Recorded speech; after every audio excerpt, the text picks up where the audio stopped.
The Mars Volta, self-titled record, serving up to you, Gary's Way. 14 songs, 45 minutes long. Let's give it that, 45 minutes long. Mars Volta, one of the bands that have been around for a long time. I have never heard of them. Just one of those things where we can't listen to everything. It's just impossible. We got day jobs and shit. But you know what's like wild? They've been around for a super long time. Like, they've been around since 2002. They've been, floating on some of the weirder projects. They're actually, I didn't realize this until today. They're on one of my favorite random rap projects from the early 2000s, Handsome Boy Modeling School. they actually did a song. Yeah, they actually did a song on there, and I'm talking like I could do like a single Audioface classic alone on this, but they did the song "A Day in the Life" with RZA, and this is an album where you have like Del the Funky Homo Sapien, De La Soul, Father Guido Sarducci, Pharrell Williams. Like, this was as aughts hits, baby. This was a very unique record in that. But no, like the Mars Volta in general, they were on that record. And they've been on a hiatus essentially for 10 years. The last album they released was in 2012. And so 18? No, 2012. And that was Nocturnket. Wow, I'm amazingly surprised I pronounced that correctly. Yeah, I would not be able to, so I'll give that to you. And so they're coming back with a self-titled record. They've had time to reinvent their sound. Truthfully, I'm going in kind of cold because, like we said, we have not really heard this before. And this was another case where I was like, oh my god, do we have a horrors on us? Because Black Light Shine was a goddamn phenomenal intro. I will say the intro and the outro of the song are intro and outro of this album, because I confuse song and album so much, so I understand in the edits. My most memorable of the year. Some of my most memorable intros and outros of the year. The Requisition is one of my favorite album enders in a long time. Like, it's up there with Preoccupations New Material, their ending track on that, which is still my favorite ending track that we've reviewed on Audioface. But The Requisition, I absolutely love that track. Like, it was on repeat after I finished it. But this album is fantastic. It's, for a band that's been around for so long, it's nice to hear a lot of different sounds. Granted, I'm not super familiar with their discography. I did listen. After I did a first listen to the record, I just randomly put their stuff on shuffle and hit like 7 random tracks. I don't know what albums from, whatever. And they are definitely not similar to this sound at all. Like, example, Shore Story is this really nice alt track that has a lot of pop motifs in it. But it's this nice slower ballad that you just go into, and I really like it. I love the vocals, the layering that's done on it. And the thing with this record is it has a lot of old themes. Like, it has a lot of almost like 70s-ish inspired like jazz tones and other things that you'll get, but they're very, very hidden in the way that they're made. And I appreciated that because it's something that I think you don't get that much in alternative or in indie or pop as much as I'd like to. Like, obviously, you had Tranquility Base Hotel and Casino a few years ago, but for the way that they did it on their self-titled record, I absolutely love it. Yeah. The song right after that, Black Condolences, it's just Blank Condolences, sorry. It is Black Dan. Huh? Why's it gotta be Black Dan? I had Black Debbie. No. Blank Condolences, rather. I really enjoyed. It had this like kind of smooth grooviness to it. The vocalist in there is kind of like singing their set like just below falsetto kind of way. Yep.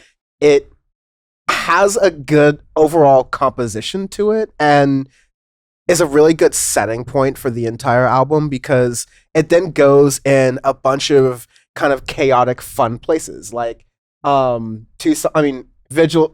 is a really like high point in the album, but right after that, Que Dios te maldiga mi corazón is like this wild something in my heart. That's all I know.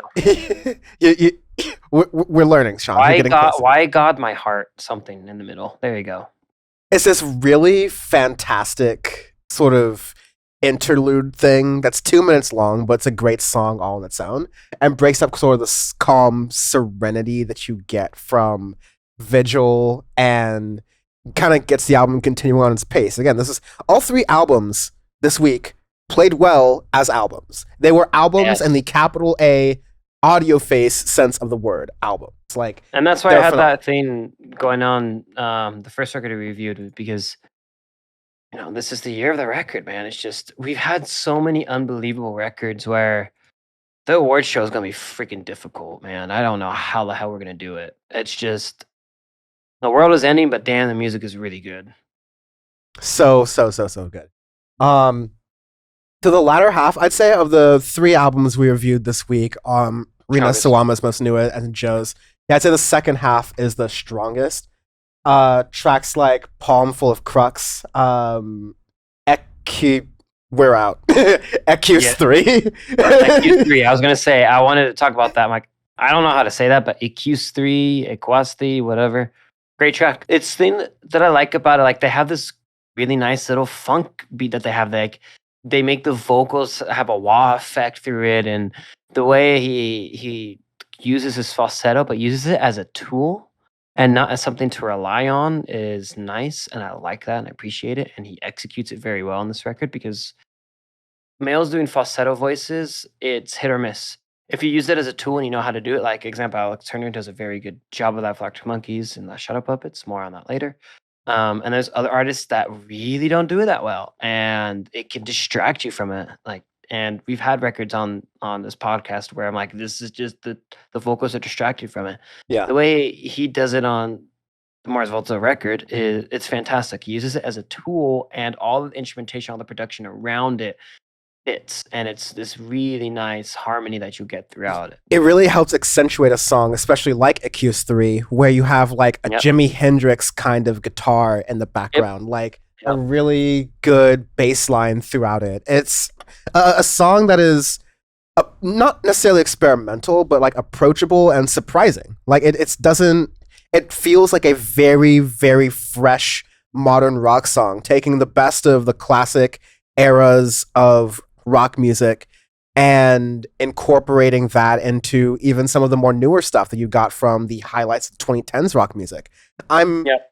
oddly, this is only a thing I've realized over the past month or so, but I'm very excited for rock music again You and me both. in like this decade. And Me like I was not feeling that way. Honestly, 2022 is an interesting year in this podcast because a number of different reasons. Um, but I think it's most interesting this year because I have different opinions about every single major genre than I did going into them in this year. Electronic, I think, is about the same, but I'm more hopeful for just about everything. Yeah, I think electronic is the only one I'm not super hopeful on, and I am and I'm not. It just kind of depends. The rest of it's super, super on it. Like Yeah. pop, rock, indie, alternative, rock. Like there's a ton where every album we're getting is just I don't know what to expect, and I love that. And I've been it's a renaissance. Yeah. Here it is. Arbitrary scale this week. We do arbitrary scales because our view is our review, and rather than just telling you how we feel about it with a normal ranking system, we're going to tell you how we feel about it with an unusual ranking system that we change every week. So there. This week, it's melons. This is my melon of water. Nice, juicy, seedless preferably. I think we have one of those batches in the refrigerator that we need to cut up. It's great. Good for summer, good for fall. Fun for the whole family, quite literally. What are you going for? Is a papaya considered a melon or no? Hmm. It's like borderline. It's a melon-like fruit. All right, I'll allow it. Fuck it, my podcast. Yeah, It's a damn it's actually podcast. I love considered a papaya. berry. What the fuck? Oh, no. Whoever said a papaya is a berry needs to go home and rethink their life. Listen, I don't understand. To me, it's kind of like genre, right? Like, All right. I can't really call a tomato whatever it is. like a Fruit. fruit or a vegetable. Like I know it's a fruit, but like it's like tomato is the R&B of plant things that we eat. Like I don't like the Red, category at all. It's red light racist. indicates tomatoes are secured. Or something like that.